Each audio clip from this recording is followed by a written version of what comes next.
species ever.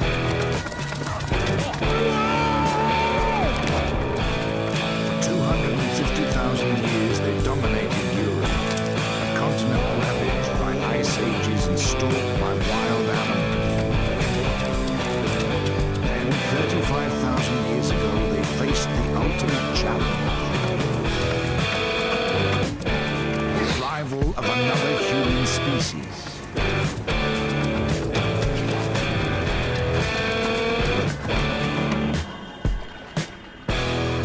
This is the story of the last time two different species of human shared this planet. Only one of them would survive.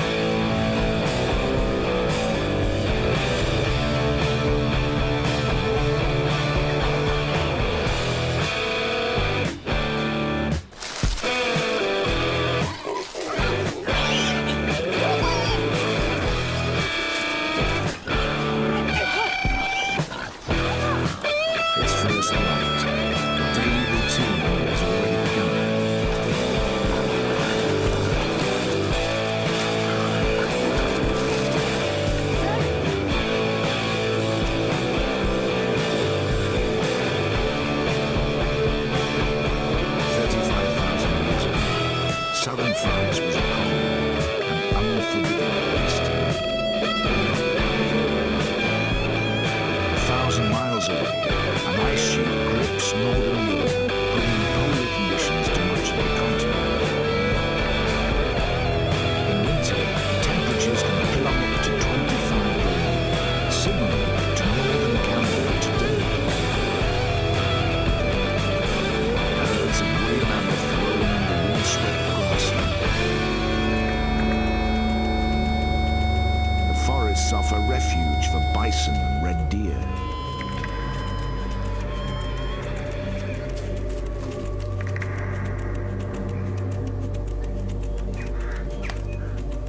And limestone caves provide shelter for the people of this valley.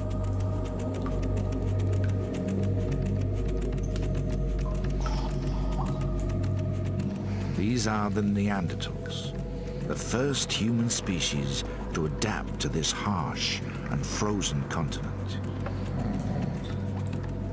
Protection from the freezing cold comes from animal skins cleaned and worn as clothing.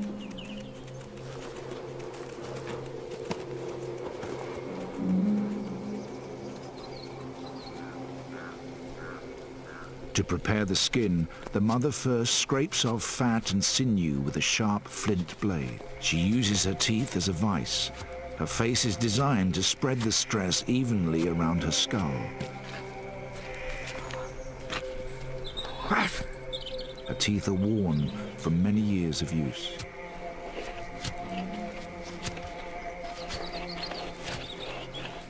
There are only 2 women in the clan. An old man, 3 adult males and a young boy make up the 7-strong family group.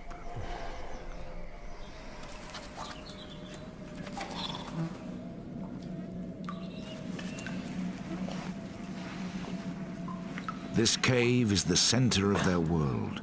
Within its walls, they sleep, eat, butcher meat.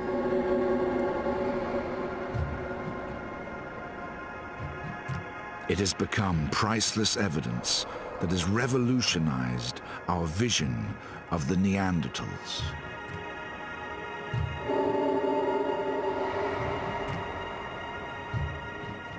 Far from the ape-like and brutish characters of popular myth, we now know they were a strong, intelligent, and highly adapted species.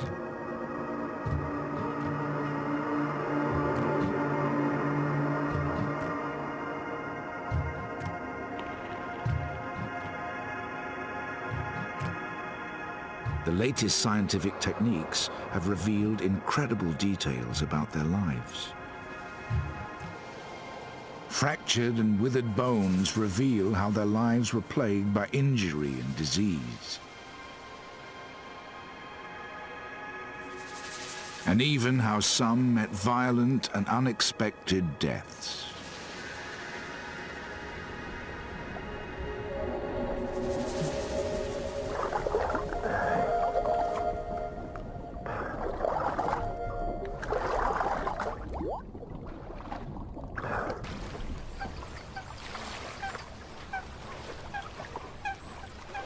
2 generations divide the old man and the young boy, but they have one thing in common. In this harsh climate, they are the most vulnerable.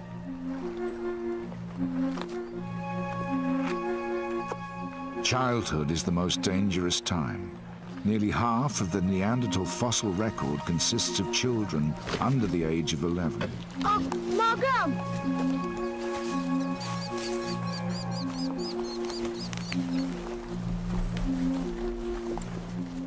At 5 years old, this boy has only just been weaned from his mother's breast. Yet his brain is the size of a modern-day adult. His physical skills are advanced.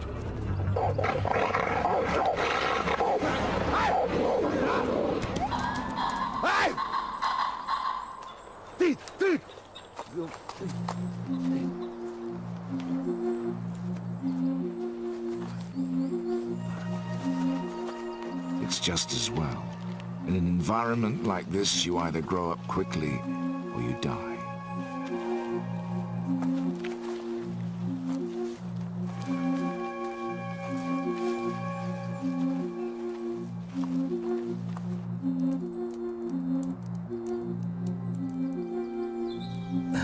For the oldest member of the clan, life is no less precarious.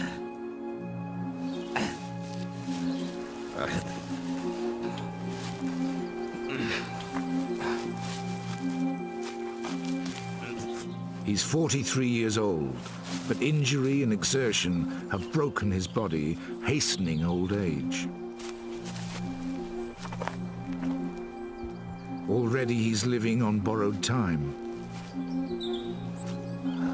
4 out of 5 Neanderthals never get to see their 40th birthday.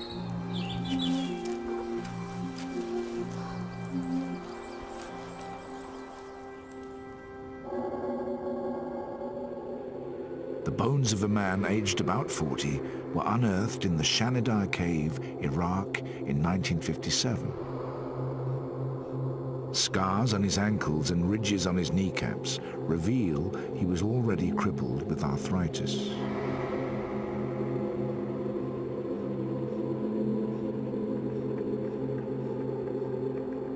He had multiple fractures to his upper right arm. Paralyzed and misshapen, it had withered to a fraction of its normal size. Here it lies alongside a normal, healthy bone. The lower half of the arm is completely missing, severed above the elbow by some traumatic event in his life.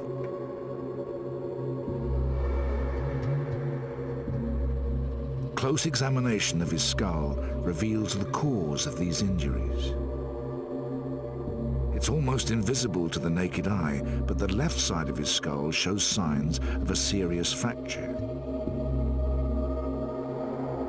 The subsequent brain damage would have paralyzed the right side of his body and may have blinded him in one eye.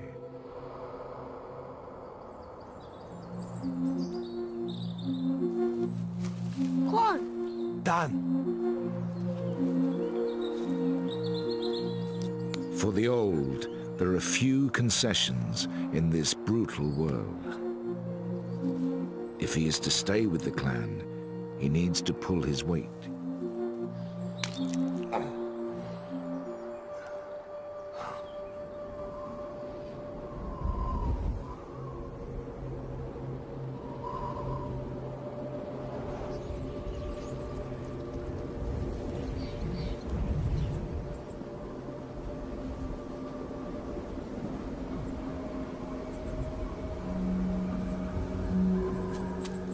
Neanderthals are a territorial species. This clan's territory is around 27 square miles, the range of an average day's hunt. Some distance from the cave, the clan's 3 brothers have picked up the scent of prey.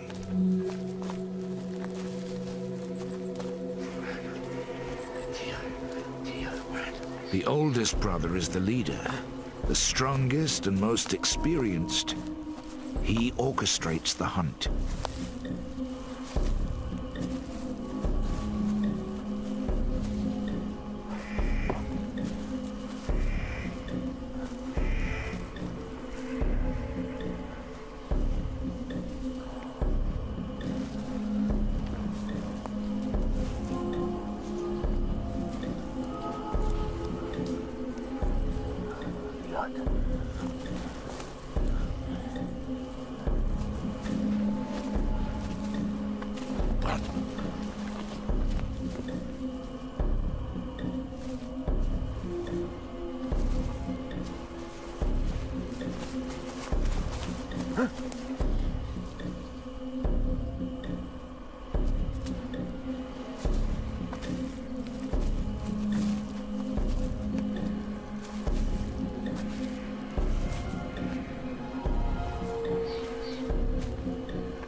These deer are in their prime.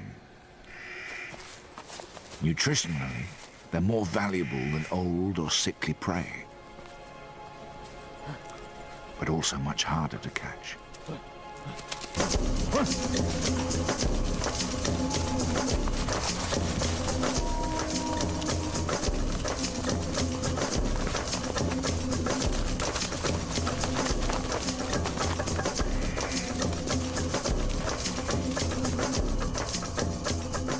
The Neanderthals' world was much smaller than the one we know today. Arctic tundra in the north and vast stretches of desert and sea to the south restricted their range to Europe and Western Asia. Even at their peak, it's estimated that as few as 100,000 Neanderthals may have lived within this border.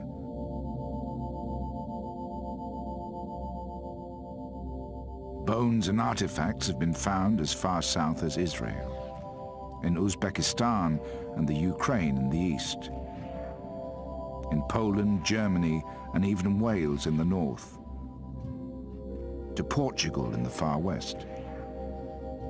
But southwest France was one of the most densely populated regions, home to as many as 3,000 Neanderthals.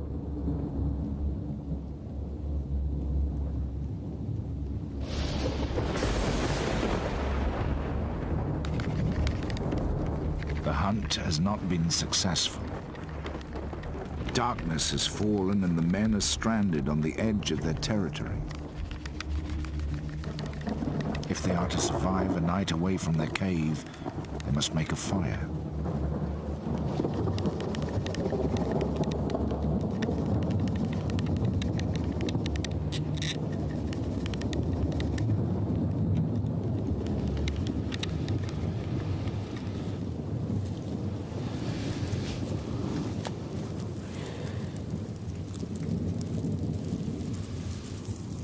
Neanderthals were not the first to use fire. It had been known to humans for over 500,000 years. But their skill in harnessing it is key to their survival in this frozen continent. Fire provides warmth, of course. At night, temperatures can fall by 10 degrees. But in the open, fire is also their main means of protection.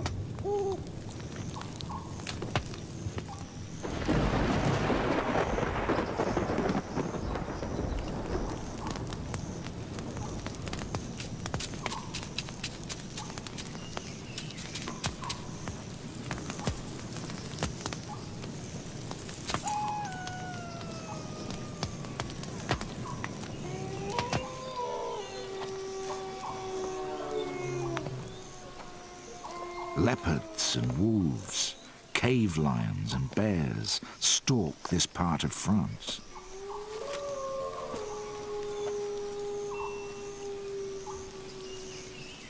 Neanderthals are not just the predators, they are also the prey.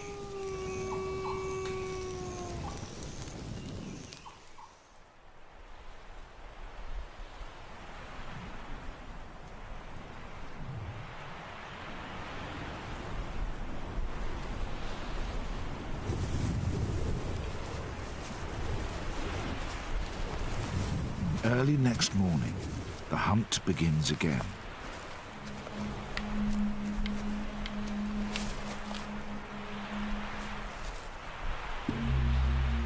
This time their target is neither deer nor bison.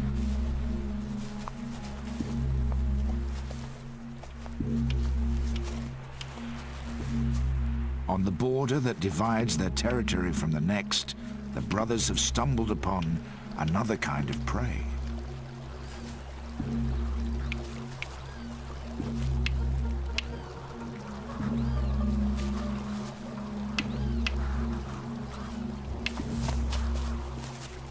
One more precious to the long-term survival of their clan.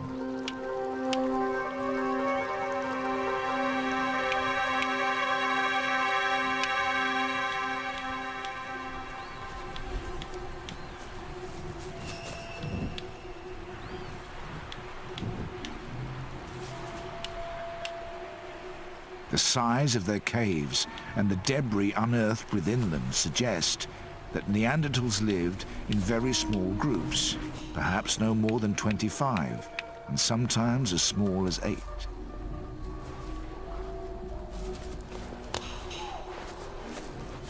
Small enough to avoid putting pressure on scarce resources, but too small to ensure the survival of the species without some interaction with other groups.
By kidnapping a second adult female, the clan has doubled its opportunities to breed and therefore its chances of survival.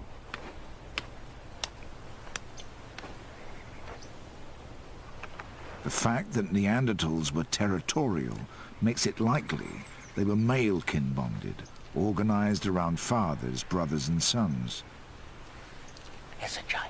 Women were probably transient, moving from clan to clan.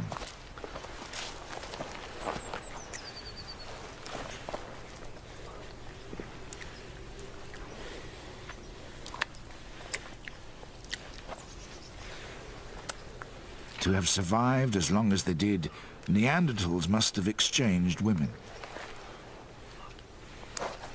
Some of these exchanges may have been voluntary.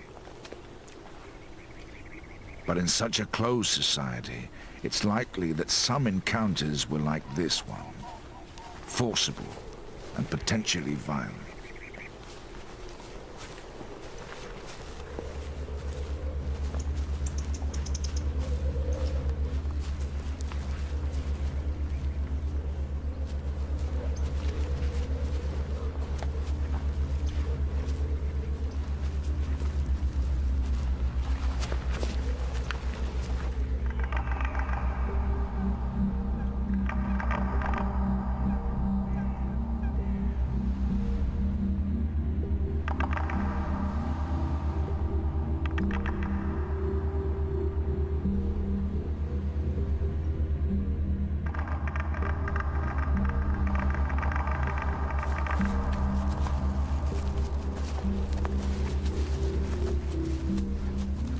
The men returned to the cave after 3 days hunting.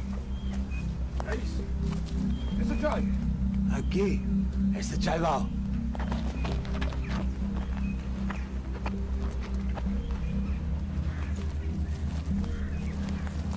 Their catch is unexpected.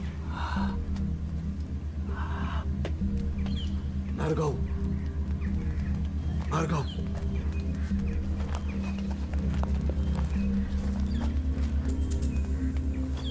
To the dominant female, the newcomer poses a threat to her position in the clan. She must quickly assert her authority.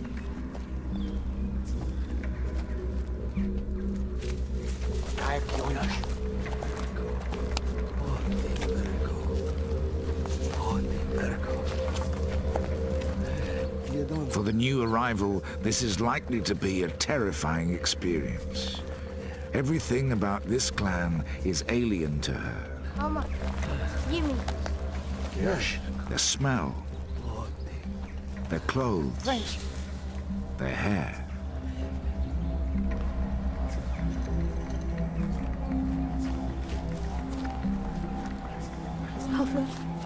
Even their language.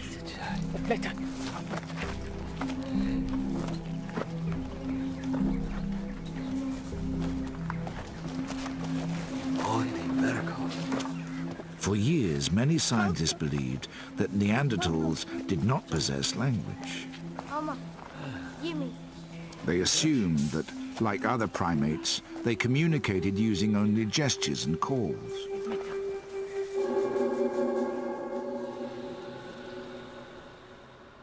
Until quite recently, research on Neanderthal skulls supported this idea, suggesting that their mouth and throat were so different from ours that they probably couldn't speak as we do.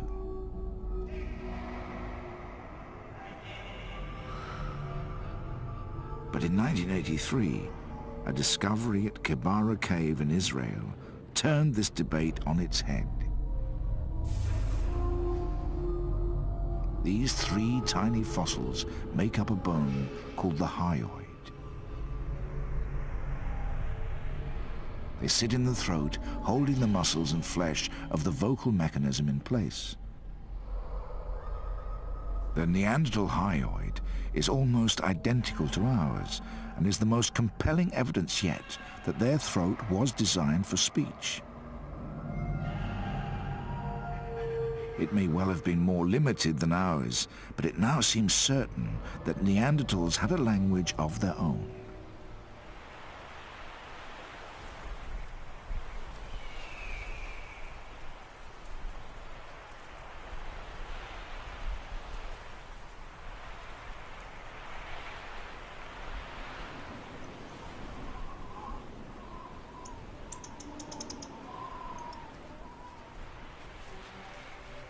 The lives of the Neanderthals are dominated by the need to secure food.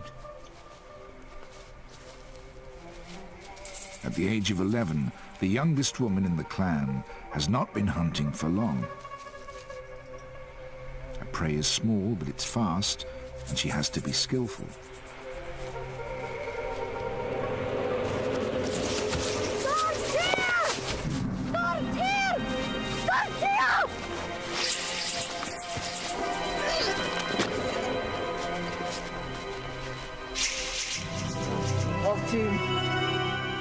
The next decade or so will be her prime hunting years, assuming, of course, that she lives that long.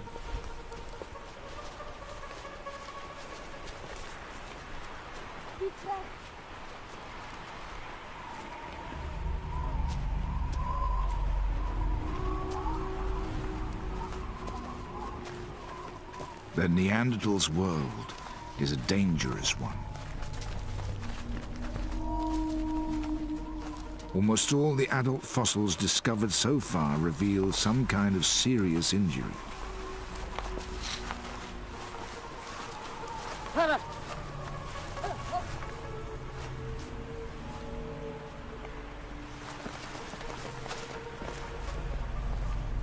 Wild animals provide one threat. The treacherous landscape provides another.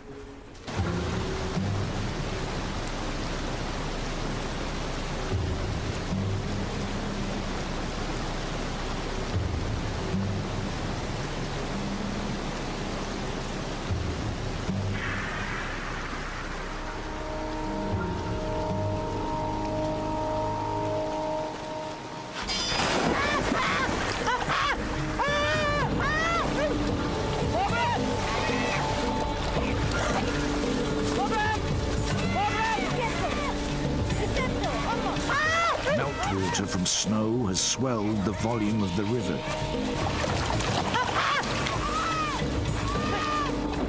In this freezing water, the newest member of the clan will only survive a few minutes.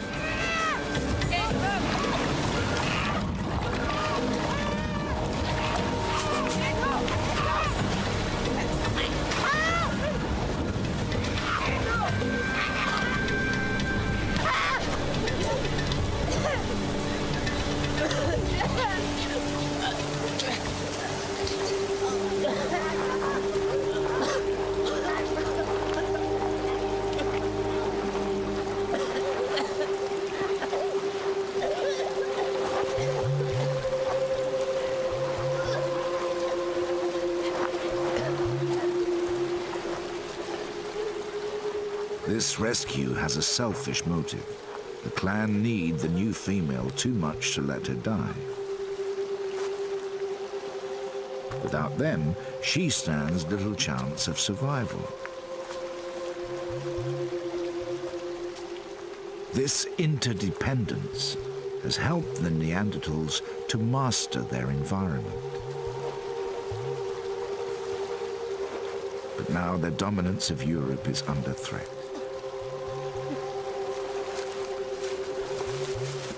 In the last few thousand years, a new species has arrived here.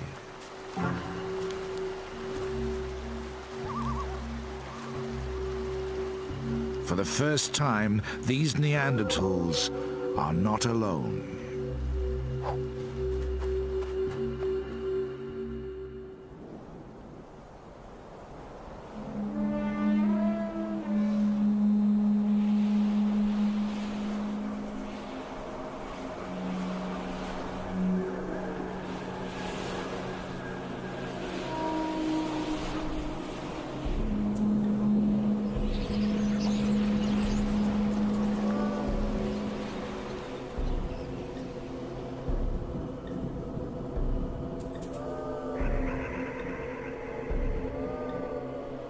The men have returned to the hunt.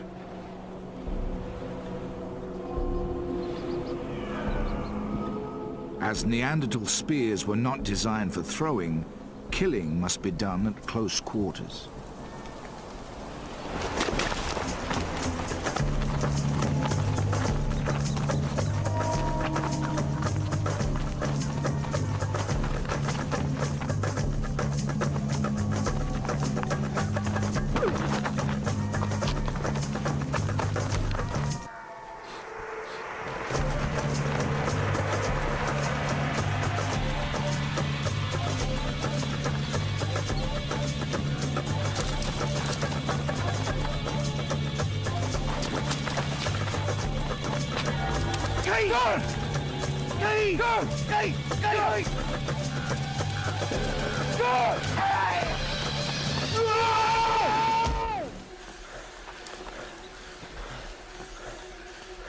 Driving the deer over a cliff makes it less likely that the men will injure themselves.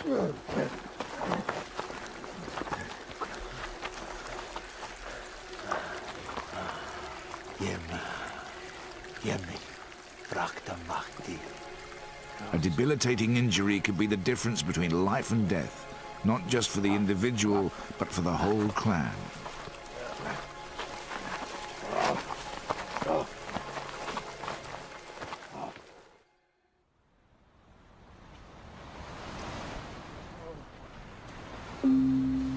All that remains is to carry the kill the 6 miles back to the cave.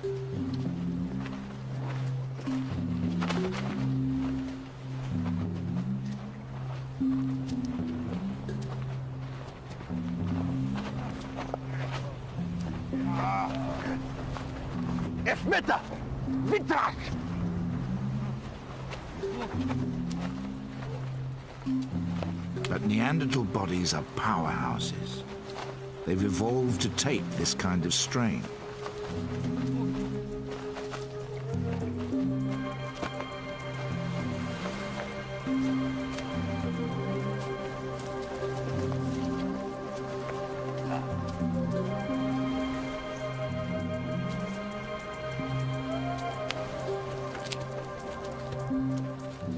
glaciers of Europe not only shaped the landscape, but the features of the Neanderthals who lived here.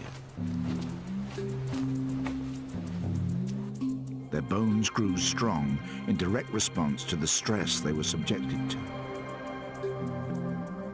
The walls of Neanderthal leg bones are particularly thick. Joints around the elbow, hip and knee are also enlarged. Shaped by the habitual pressure of living life as a Neanderthal, they also show signs of bowing. Seen in contrast to the modern leg beside it, Neanderthal bones are not just thick and bowed, they're much shorter than our own.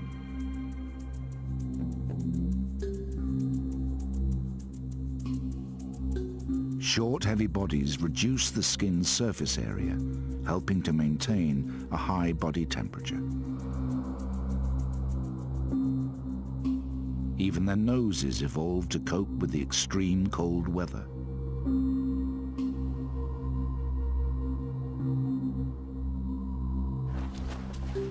Their nasal cavities are larger than our own and contain extra capillaries and mucus to warm and moisturize the air, preventing damage to fragile internal tissue.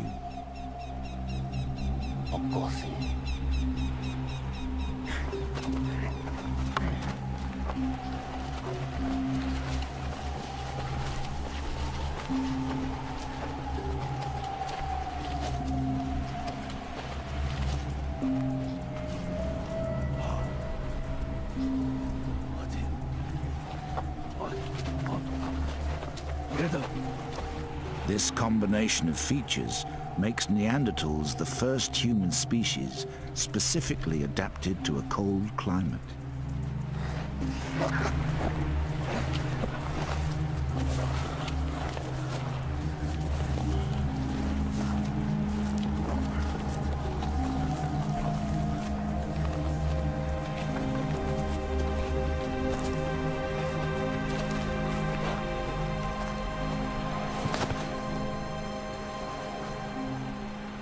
To our eyes, their faces may look ugly, but they are a triumph of evolutionary adaptation. Jeder.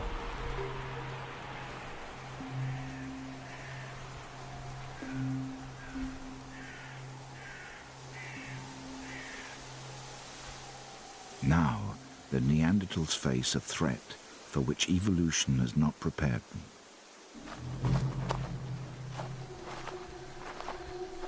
Physically, these strangers are not so well adapted to the bitter climate, but they have other advantages. They've evolved new ways of living together and new ways of thinking. They are Homo sapiens, known in Europe as the Cro-Magnons. They're distantly related to the Neanderthals.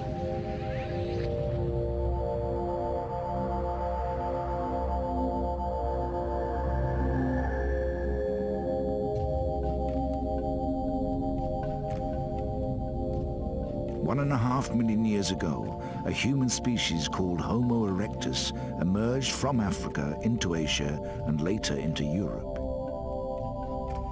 Over thousands of years, deserts, glaciers, and vast inland seas isolated the species. In the cold, harsh conditions of northern Europe, a new cold-adapted species evolved, the Neanderthals. Meanwhile, in subtropical Africa, a warm-adapted species evolved. 100,000 years ago, they expanded as far as the Middle East. 45,000 years ago, the weather turned warmer, opening up a route into Europe. And so, 10,000 years after they set out from the Middle East, the Cro-Magnons arrived in southern France. For now, their numbers are small. This advanced party is scouting for new territory. These fertile river valleys in the south of France are perfect, except for one thing. This is the stronghold of the Neanderthals.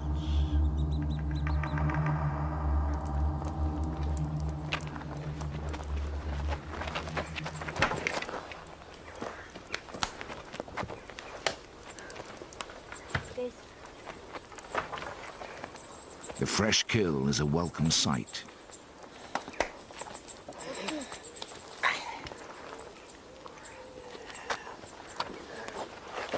The Neanderthals' ability to cook gives them the edge over the other predators that share their world.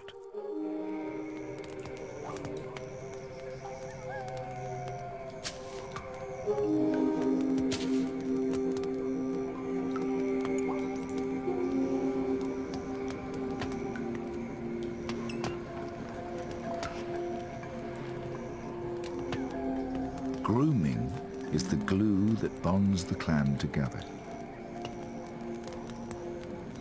It's a form of communication, demonstrating loyalty, affection, and trust.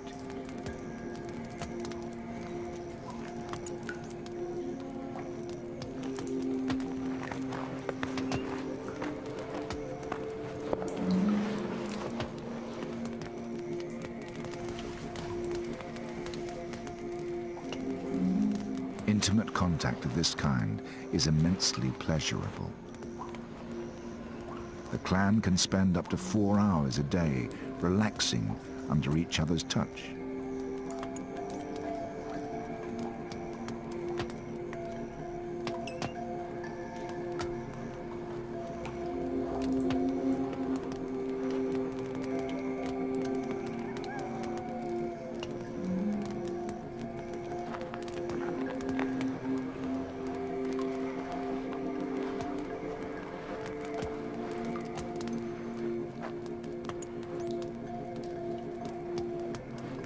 These strong emotional ties have forged the clan into a resilient, self-sufficient unit.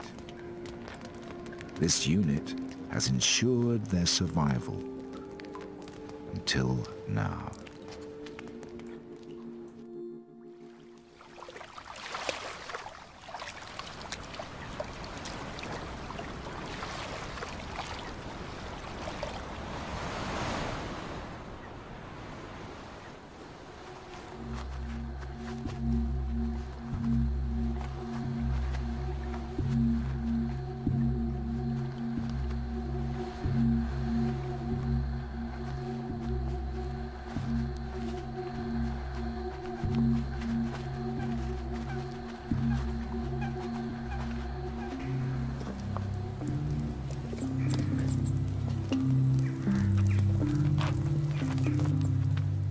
The strengths which have sustained the Neanderthals for thousands of years are about to become weaknesses. Ironically, they are so well adapted to this world that it's hard for them to cope with the pace of change now taking place. The small size of their clan makes them vulnerable. Limited language skills make it hard for them to seek alliances with others. And their self-sufficiency blinds them to the threat that is now closing in.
Suddenly, two human species stand face to face. How will they react to each other? In this harsh world, is it possible for them to coexist? A fight for survival is about to begin. Nothing in this Neanderthal's life could have prepared him for this encounter.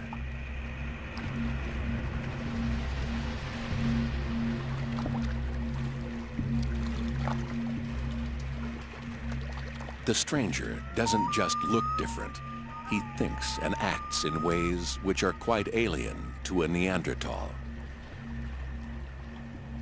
He is a new species of humanity.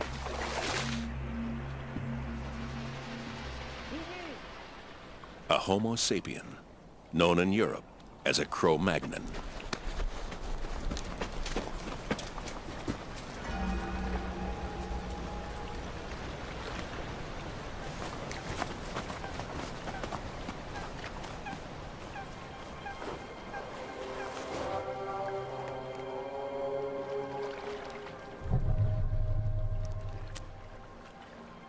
Seeing is one thing. Comprehending is another.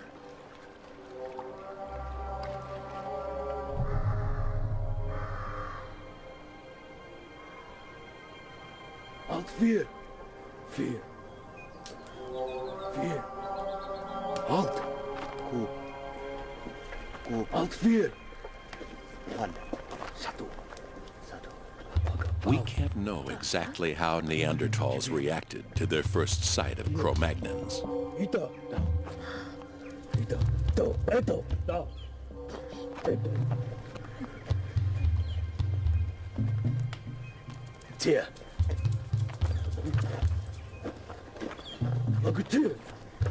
Akutu. Ni Jimmy.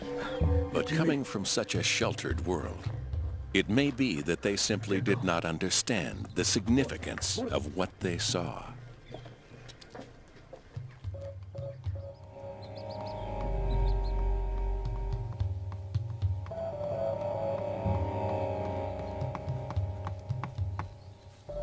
For now, what preoccupies the clan is the onset of winter.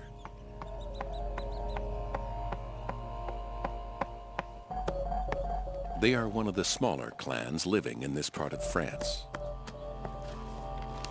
The old man and the young boy, 3 adult men and 3 women are the entire family group.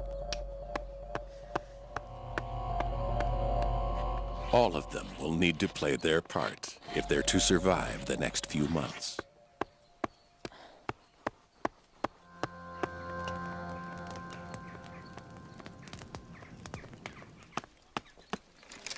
This hazel branch will make an excellent spear. But the young female will soon be taking a break from hunting. She's almost 8 months pregnant.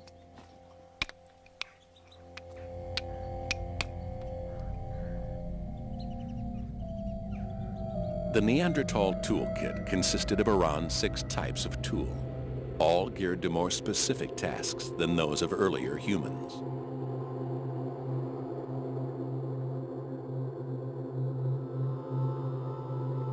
Hand axes, shaped to fit snugly in the palm of a hand, acted as a multi-purpose tool used to crush bones and cut wood. Side scrapers were used to prepare and soften animal skins. Triangular points were used as knives or could be hafted to make tips for spears. The Lavallois blade was their greatest technological achievement. Some had cutting edges just 1 molecule thick, 5 times sharper than a surgeon's scalpel.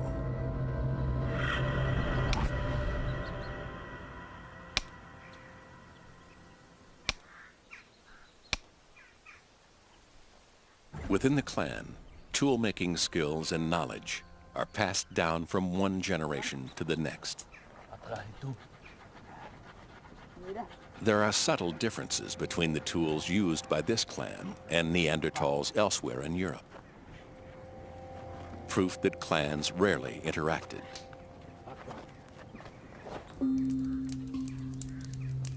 The dominant female strengthens her spear in the flame. It's an effective weapon, but not a new one. It's been around for 500,000 years, even longer than the Neanderthals themselves.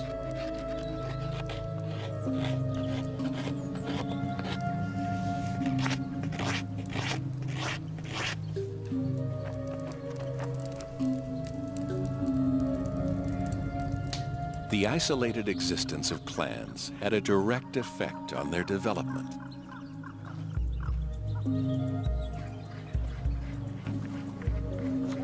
Limited interaction meant there was little chance to exchange new ideas and techniques. Atraído. The result was that Neanderthal tools changed little in 250,000 years.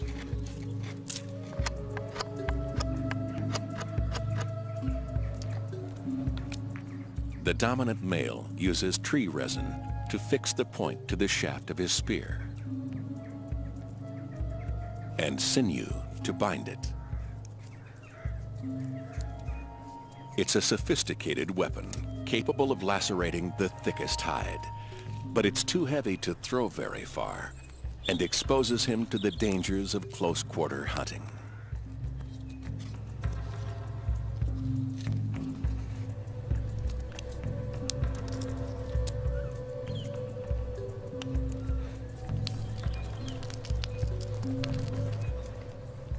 Were Neanderthals capable of innovation? Did they have the cognitive skills to develop new ways of doing things? Buried in the archaeological record is tantalizing evidence that they did. 35,000 years ago, a remarkable transformation took place. Neanderthal tool-making techniques began to change. As well as stone, they started to use antler, bone, and even teeth. For the first time, they began to make not just tools, but decorative items like jewelry. Some scientists believe that this is evidence of a revolution in their thinking. But it may be too convenient that this great leap forward coincided with the arrival of the Cro-Magnons.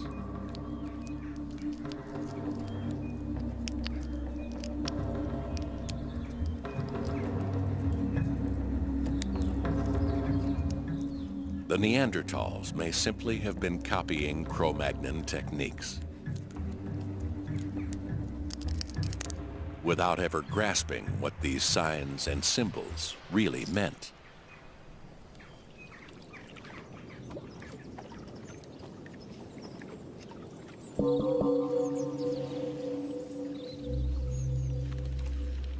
The Cro-Magnons possessed a weapon more powerful than anything the Neanderthals had devised. A brain which, while no bigger than a Neanderthal's brain, was capable of new ways of thinking.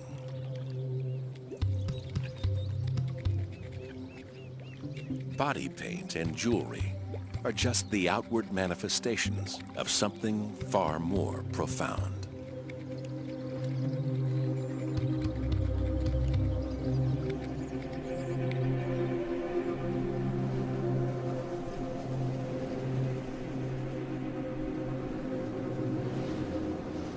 Winter has arrived.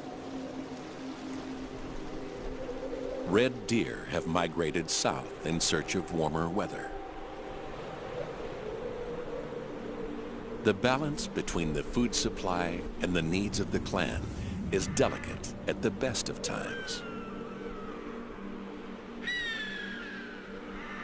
The arrival of the Cro-Magnons now threatens to tip the scales.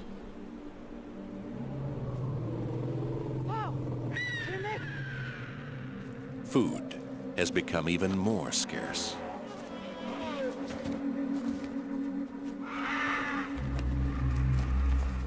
Timmy, get the ball! Have Timmer!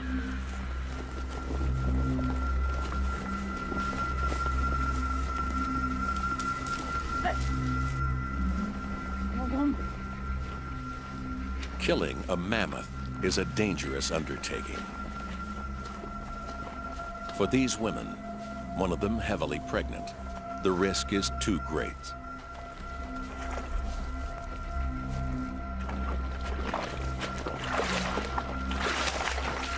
Instead, they turn to scavenging.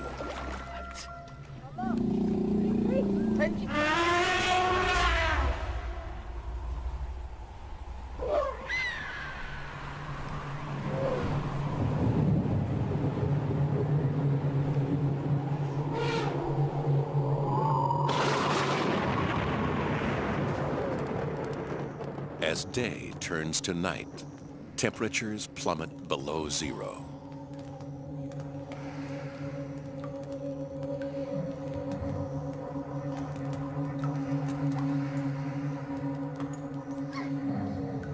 The men sleep within the confines of the cave, warmed by the heat from 2 fires.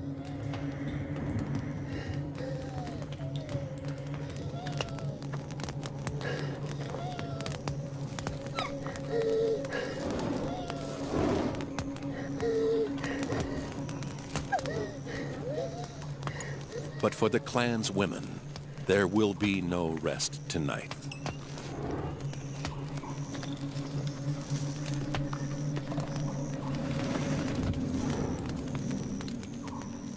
Outside, the young female has gone into labor.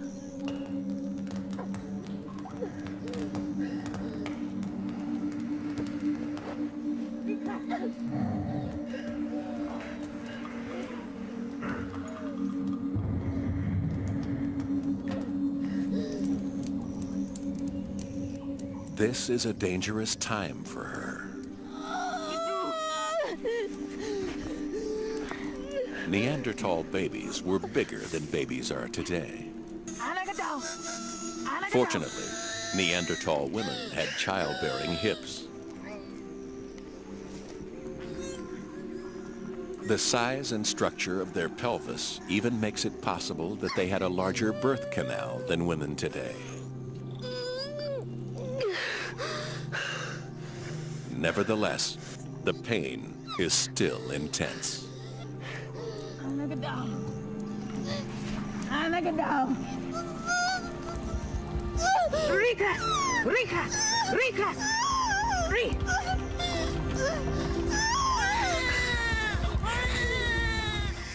The baby has been born safely.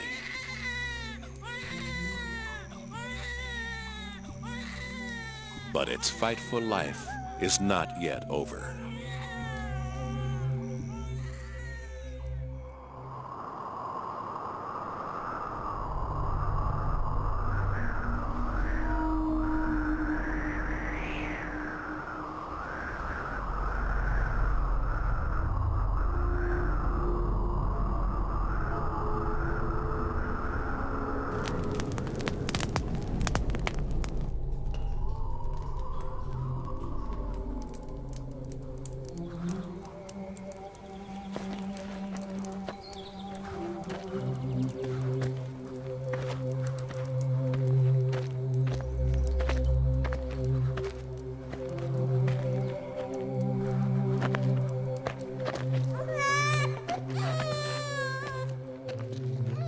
The baby has arrived in the depths of winter.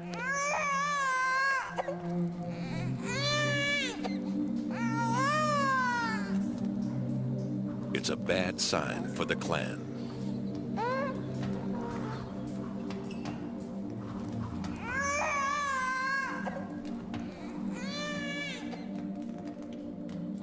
The new mother will breastfeed her child for the next 5 years. Breastfeeding is nutritionally expensive.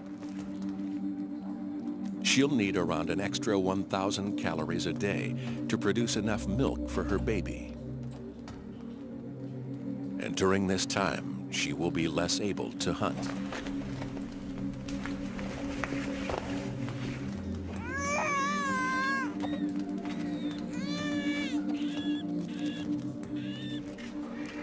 The group will have to provide for her.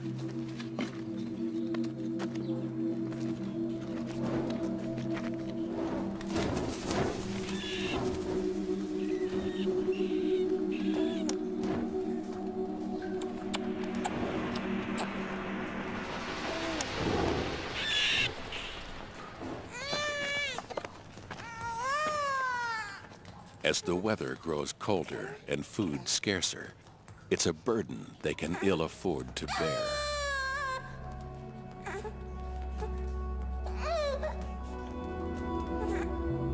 Nearly half of Neanderthal children died before reaching adolescence.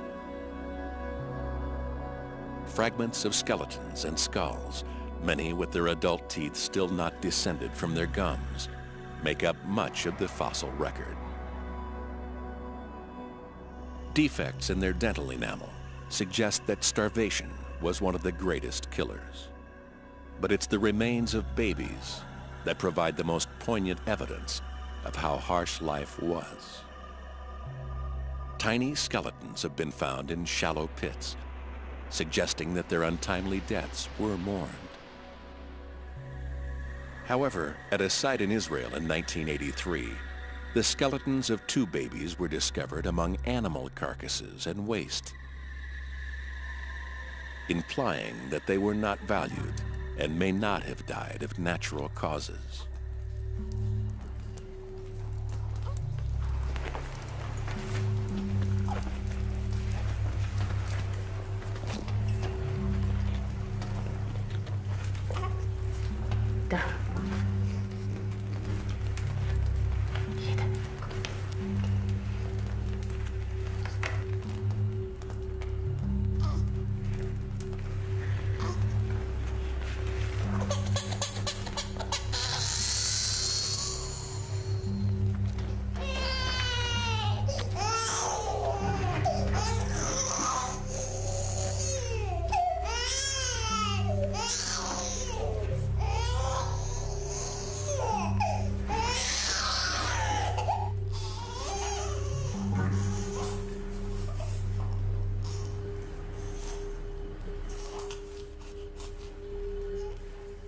Infanticide may seem brutal, but in some hunter-gatherer groups, it has been known as an established method of birth control for hundreds of years.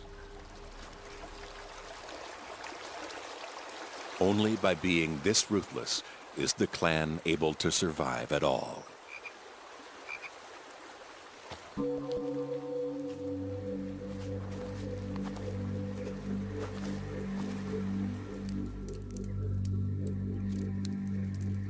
Now, the balance between life and death is becoming even more fragile.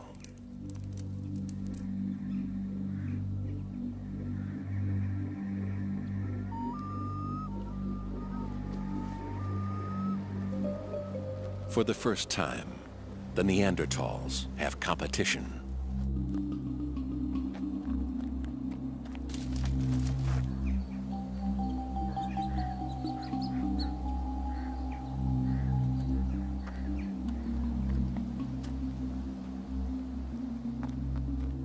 The Cro-Magnons have different strategies for survival.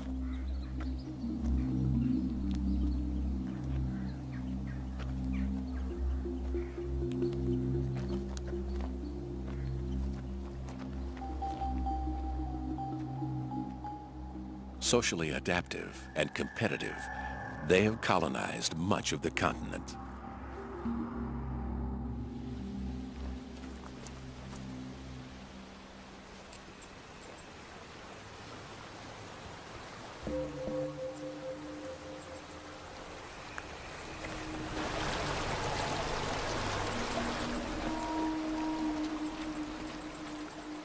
Small and self-sufficient, the clan is unlikely to seek confrontation with the Cro-Magnons.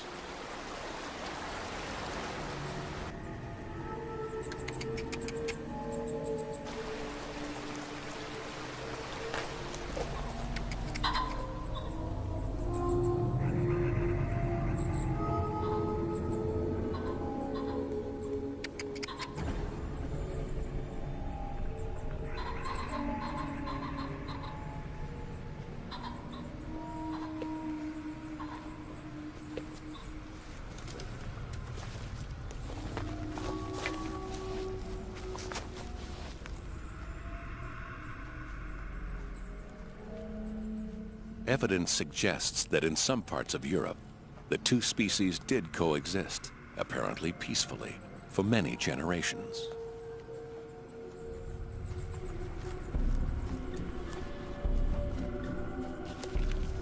However, in this part of France, the shift from Neanderthal to Cro-Magnon settlements was much more dramatic.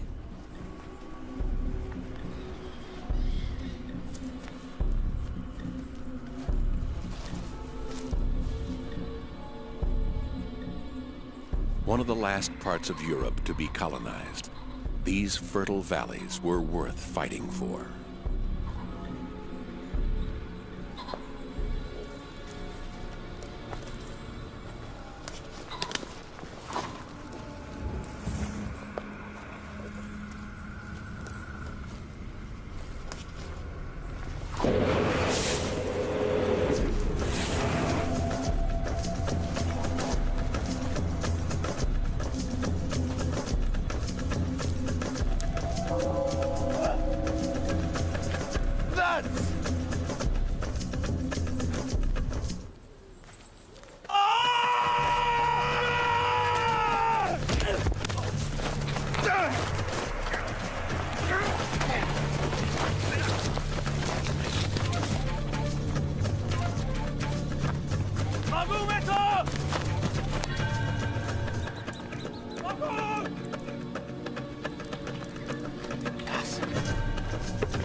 Malcolm!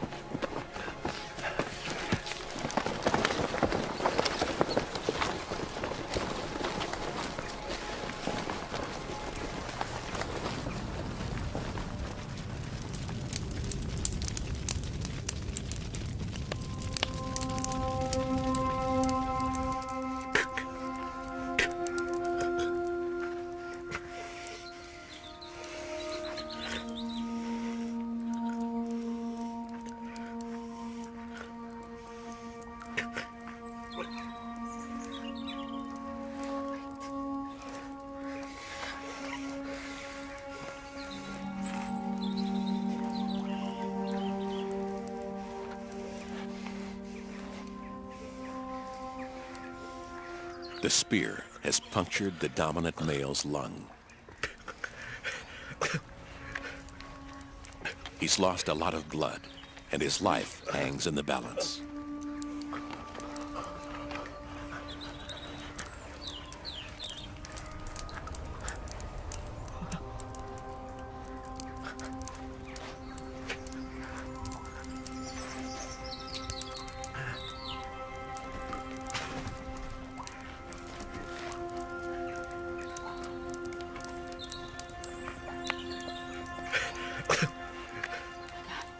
The clan rallies around him. Their whole future is at stake.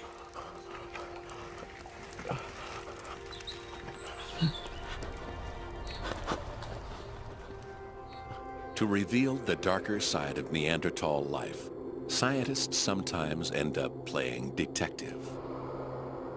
Even a single bone can yield a treasure trove of secrets. In 1953, at the Shanidar Cave in Iraq, researchers uncovered a Neanderthal rib. It didn't seem much at first, but a closer examination revealed a remarkable story. A tiny groove on the surface of the bone proved to be a cut. A weapon had penetrated between the 8th and 9th rib, slicing the bone and puncturing the lung, implying that the victim had been stabbed. Though badly wounded, he did not die immediately.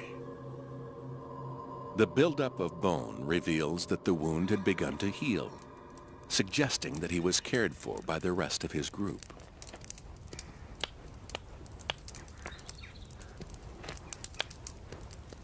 The members of the clan know a great deal about the healing properties of plants. Sphagnum moss is used to disinfect the wound. Comfrey leaves promote the growth of bone. Both grow close to their cave.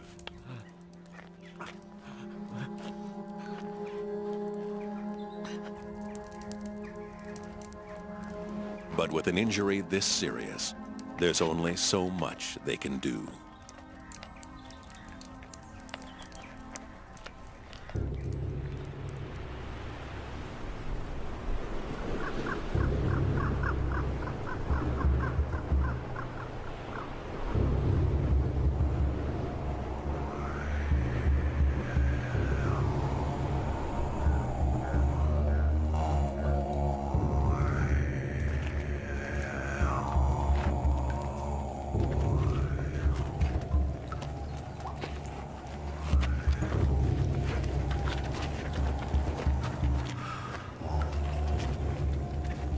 Three weeks have passed. The dominant male is dead.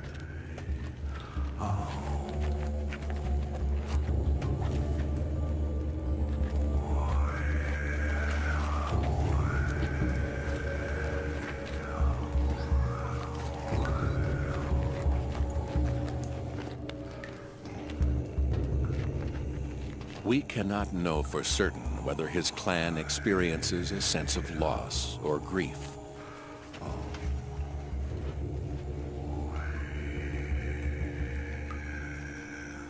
Or whether they have any sense of an afterlife.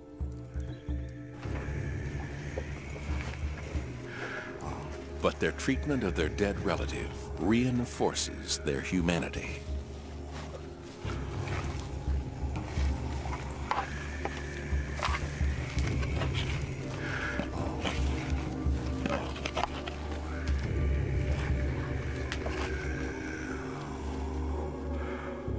A partial skeleton lies in a shallow pit in the floor. His right arm folded over his chest, his left hand on his stomach.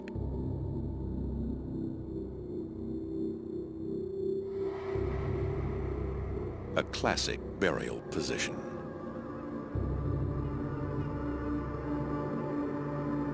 This body, found in a cave in Israel in 1983, has been the subject of much debate. Scattered around him were animal bones and teeth. Some scientists claim this is evidence of ritual. In another grave in Iraq, traces of pollen suggest that flowers might have been placed in the grave. But these claims are controversial. These grave goods may just have been debris that littered the cave floor. Neanderthal burials may simply have been a practical way of disposing of the dead.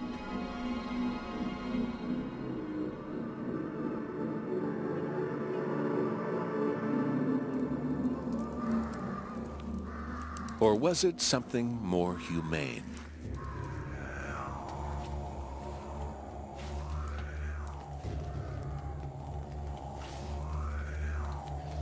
Inside the cave, the body would have remained close to the clan and safe from scavenging animals.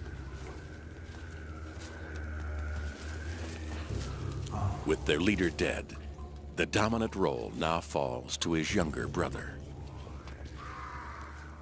He faces a tough choice. To remain in the cave and risk further confrontation with the Cro-Magnons.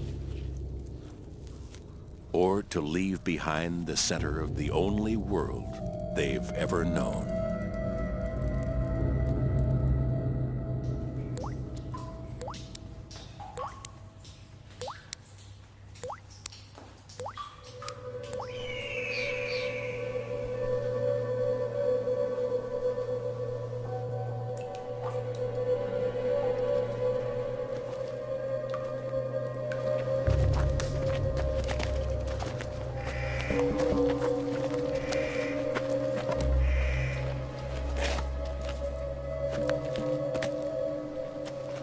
Ange.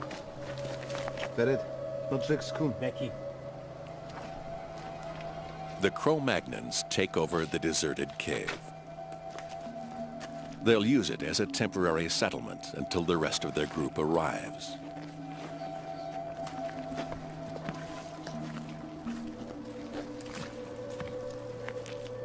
The fossil record shows that Cro-Magnons took over Neanderthal sites and made them their own.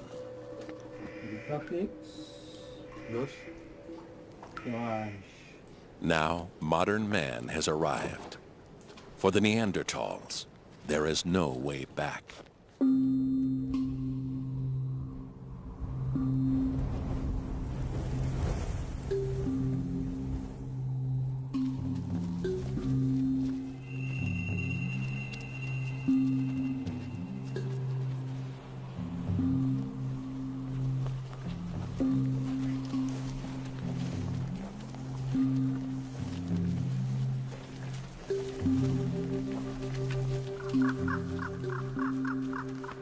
The clan has been driven west toward the coast, out of the path of the encroaching Cro-Magnons and toward the very edge of Europe.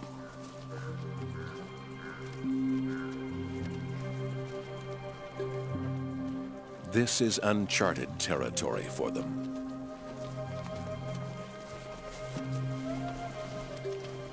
And the further they travel, the more vulnerable they become.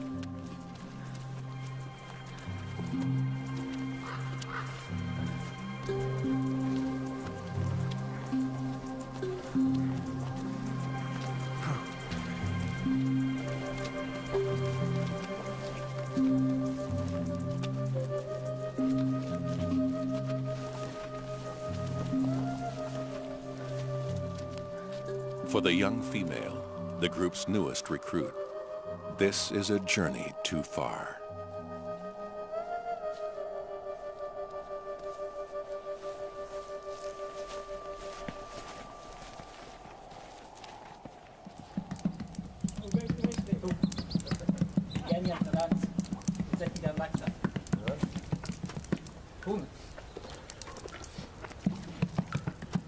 Physically, the Cro-Magnons are less well adapted for life in this cold climate.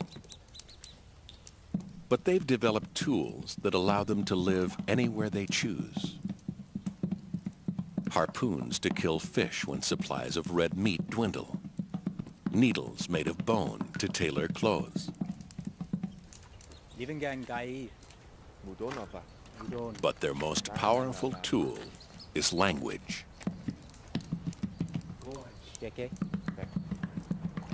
Unlike the Neanderthals, the language of the Cro-Magnons is rich and more complex. It's the trigger for art and culture. It allows individuals to form much larger social groups and to trade goods and form alliances in times of need. These new ways of living had devastating consequences for the Neanderthals. At their peak around 50,000 years ago, an estimated 100,000 Neanderthals lived within this border. But the spread of modern man from Africa and the Middle East was relentless. In groups of up to 100 individuals, the Cro-Magnons colonized Europe's prime locations, monopolizing resources. The Neanderthals were forced out of their valleys onto the inhospitable mountain plateaus of Croatia and the Crimea, and west onto the rocky coastlines of Portugal, Spain, and France. By 35,000 years ago, their numbers had dwindled to a few thousand.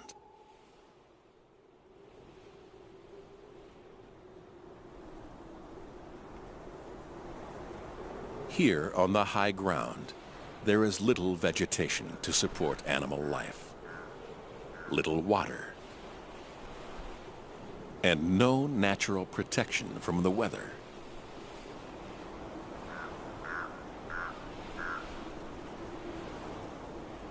With wind chill, temperatures can be 30 degrees colder than in the river valleys below.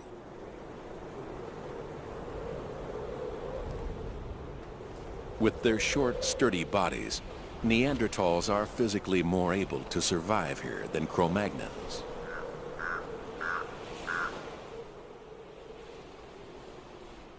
But nothing in their evolutionary past has prepared them for this impoverished existence.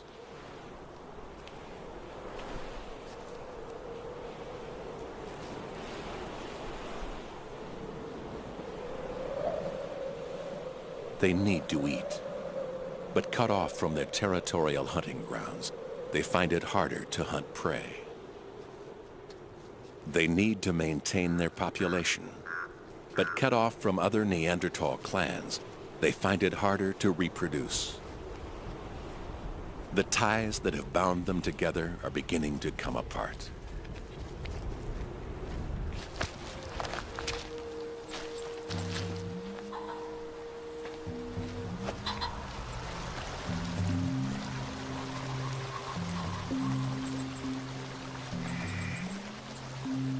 Strong, close-knit, isolated, self-sufficient. These are the qualities that sustain the Neanderthals through repeated ice ages. But in the face of competition, these strengths have become weaknesses. And they are helping to seal their fate.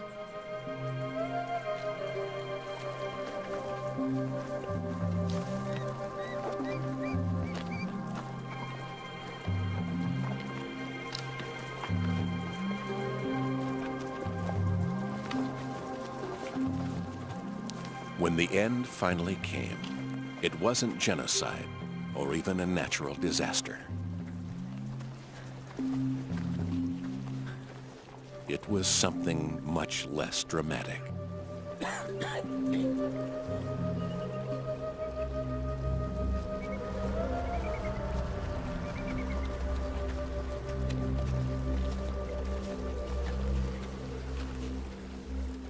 Neanderthals were simply outcompeted by a species which came up with better strategies for survival.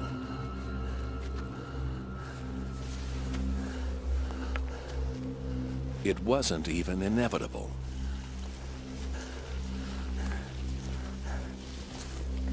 Had Neanderthal birth rates been only 2% higher, or their mortality rates 2% lower, they might not have become extinct at all.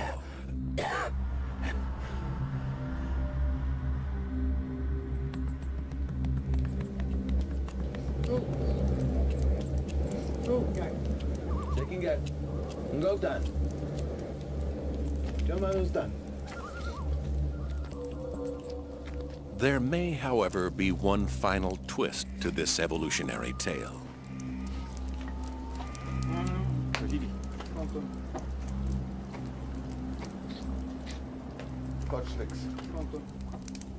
Physically and culturally, the Neanderthals and Cro-Magnons were worlds apart.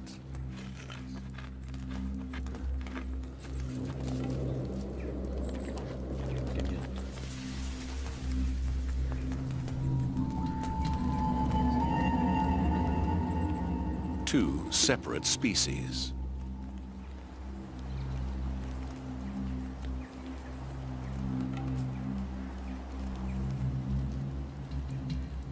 But both human and motivated by the same needs and desires.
Were Neanderthals and Cro-Magnons similar enough to want to mate?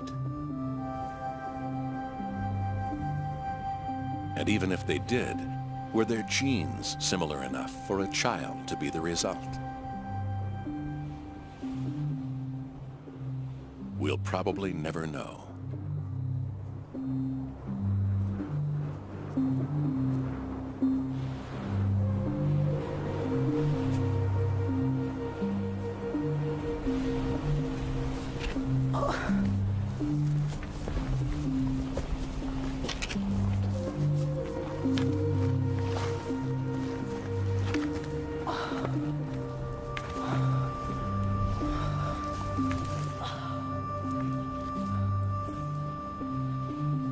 But one tantalizing piece of scientific evidence keeps us guessing. In 1998, in Portugal's Lapido Valley, archaeologists unearthed the remains of a 4-year-old child. Its body had been stained with red ochre and buried in a shallow pit.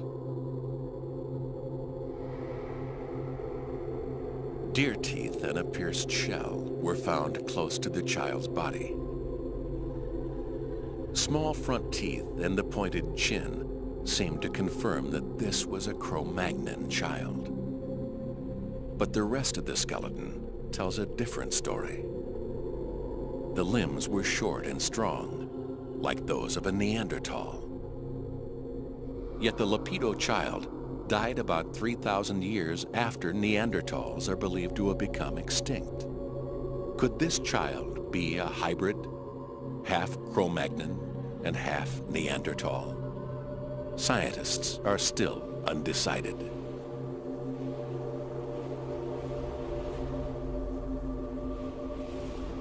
For now, the possibility remains that Neanderthals and Cro-Magnons were similar enough to reproduce. But even so, it appears that this didn't alter the Neanderthals' fate. So far, DNA testing has failed to find any trace of Neanderthal genes in existing modern humans.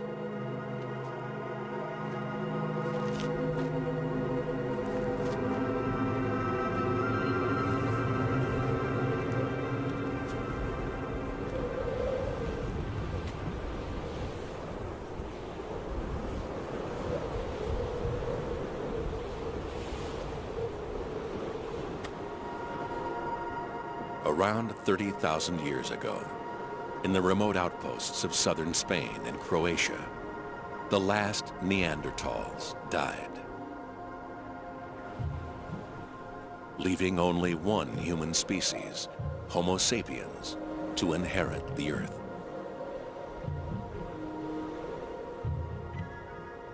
We've outlived the Neanderthals by less than 30,000 years. They survived 250,000 years, enduring the harshest climate the world has ever known. And yet, when the time came, like so many species before them, the Neanderthals too became extinct. Our staying power has yet to be tested.